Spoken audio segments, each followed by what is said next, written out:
Does it make sense to buy a car in a foreign country? And why in the world did I decide to do so after 18 months in France? Well, stay tuned because in this video, I'm going to share with you why I decided to do that. And I'm going to take you on a little bit of a journey to get my car washed finally. It is so dirty. Now, I want to thank you if you already subscribed to my channel. If you haven't yet, please consider doing so and clicking that notification bell so that each time I upload a video about living in France, moving abroad, or finding the confidence and courage to live life on your terms, you will be notified. My name is Patricia Brooks, and in 2018, I left Richmond, Virginia, and I settled in the south of France, where I have been ever since. And it's been an incredible experience for me. And in these videos, I share a little bit of my life here. And so today, we're going to the car wash. So in 2019, I broke down and bought a car in France. Why did I do that? After being here for 18 months, without a car, was it really necessary? Well, I'll tell you what, my first year here in France, I was in Perpignan. And the bus system, the train system got me around well. And I was in a bigger city. So if there was a concert in Perpignan, I was already there. I could usually walk to it or, get a bus back home without having to worry, oh my gosh, is bus service going to stop?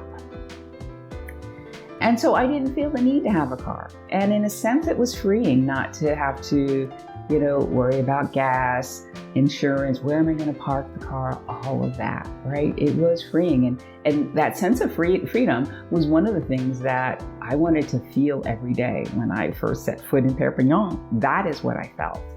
And so I didn't feel compelled to buy a car. But in 2019, that changed because I moved out of the city. I wanted to move out of the city because I felt like it wasn't right for me anymore.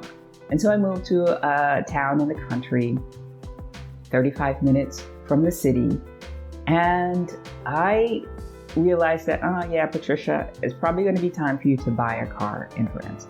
And in fact, I set the intention because when I bought a new cell phone when I was back in the States in early 2019, one of the things I picked up along with that cell phone was a car charger because, I'm going to need this. I'm going to be buying a car. I'm going to need this. But that didn't happen for another 6 months. I avoided figuring out how to get a car. I wasn't sure it was going to be possible. I still had a Virginia driver's license. I wasn't sure how to get insurance or how to register the car. And so I put it off and I put it off and I put it off. The bus service is still pretty good, weekdays and on Saturdays during the day.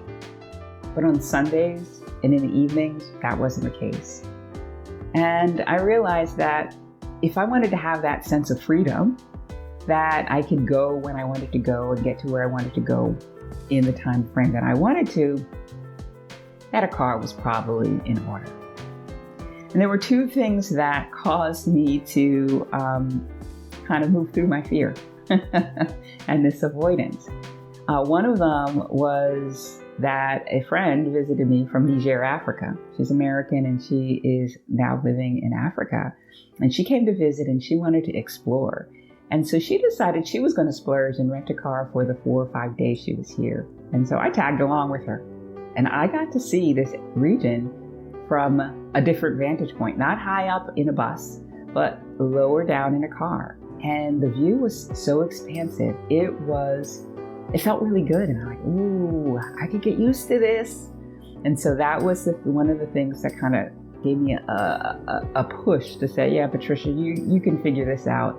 You need to do this. But the second thing was after she left, I was back on the bus and it was October and it was a hot day in October. The buses have air conditioning. The problem was that this particular bus driver didn't feel the need to turn it on. And so all the passengers were dealing with the heat in our own way. We had the windows down, whatever. It's, what you do, you just deal with it. But there was one woman who decided she was going to express her opinion about how hot it was on the bus. And so she got out of her seat and she was agitated. And she went up to the driver, took the line at the front of the bus, and she asked him to turn it on, turn the air conditioning on. And he told her no. I don't know what all he said. And then they started to argue back and forth. Now, he's driving this big bus. She's up there yelling at him to turn the air conditioning on. It's hot, blah, blah, blah, blah, all in French, right?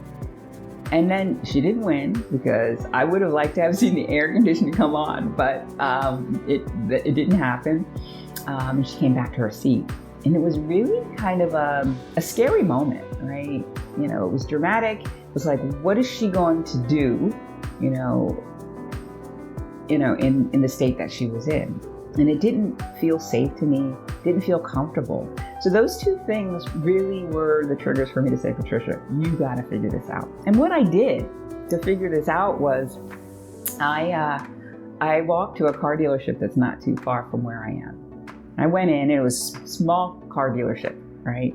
I went in and I told them my situation, and they didn't seem to know, and they didn't seem to be too motivated to sell a car.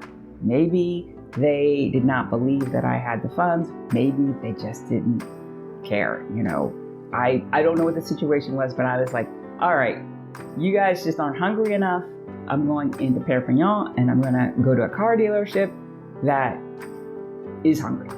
And that's what I did. And the rest is history, because they referred me to a used car dealership that they work with. The salesperson that I got, who spent 2.5 years living in Florida, so he spoke perfect English. And so he set me up with his car insurance agent, and because he didn't know what the process would be. And it worked out.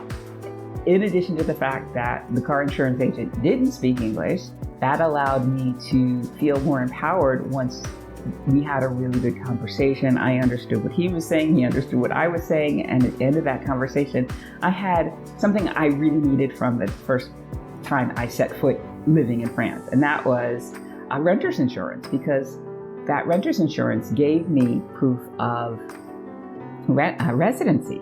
I was living in an Airbnb, so I didn't have an electric bill. That was all included.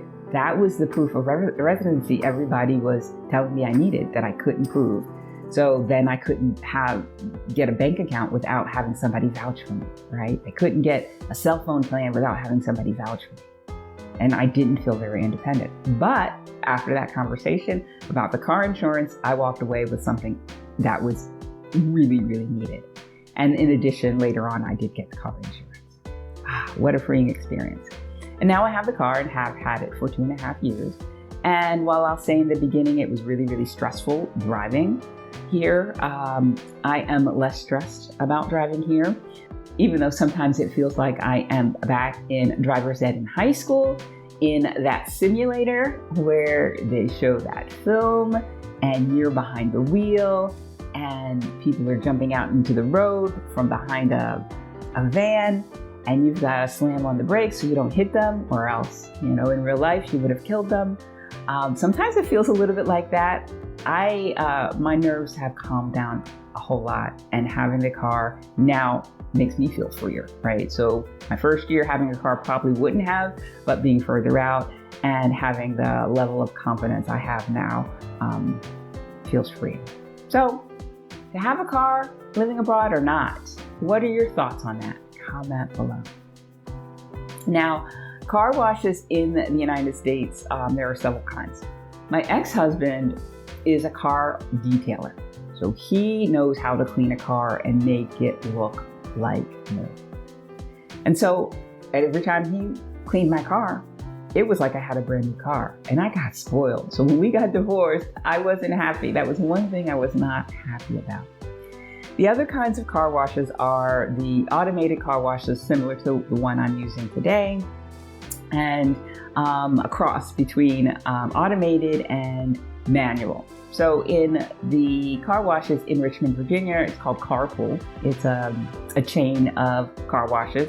You drive up, you get out, they vacuum it, then they drive it up to the car wash, put it on the chain pulls it through the car wash, you come out and you can watch through different windows as your car is being, washed and waxed and all of that. And I remember as a child doing that, and it was a nice Saturday adventure. Even as an adult, I will say I enjoyed that too. Anyway, goes through, gets washed on the outside, and then at the other end, there is a crew that, comes in and, drives the car on the outside, cleans the inside of the windows, sprays a fragrance or air freshener in there if that's what you've paid for. And then when the car is done, they call your name, you show your voucher slip, they give you the keys, and you drive off in your clean car. Really nice experience. In this, the other kind is the automated kind. However, in the United States, or the ones I've been in, you just stay in the car as the car wash does its thing. In this one here, I pull it up, I get out, I pay for my car wash, I stand off to the side, try not to get too sprayed by the mist, and the car wash does its thing. It's done, it tells me, I go back in and drive away. And I get back in, pull up to the vacuum cleaner, and I vacuum on my own. And for four minutes, it's €1. Vacuum cleaners are about the same as the vacuum cleaners in the US. Not so good, but better than not having vacuum. And then you drive away. There are droplets on your car unless you get out and dry it off. But all in all, it feels good to have a clean car. So that's a little bit about my experience having a car. One other thing I did want to share. Every 2 years, I have to have the car inspected. They call it a control technique here. They put a little marker, they sign off on it on my registration, and that is that. I have to have, the regular maintenance, such as an oil change, but not on the regularity, the frequency of in the United States. In the United States, it's so often. I think I didn't have my first maintenance until after the first year and a half maybe. I don't drive a ton, and then it's not required as frequently. It's a little expensive. I remember paying like €400 for that, whereas with an oil change, what is it, $40, $50 every time? If there are other things you need, maybe it's, $80, I don't know. But it seemed like it was more expensive, but maybe in the long run, maybe it evens it out. Maybe it's just slightly more expensive. And that's that. When I got the car, I got my insurance. The car dealer, he took care of having the car registered, and that was that. The carte grise is the name of the registration. And that's that. So hopefully you found this video interesting. If you did, give it a thumbs up, share it. And if you haven't, subscribe to my channel. That's all I have for you today. I will see you again next time. Bye for now.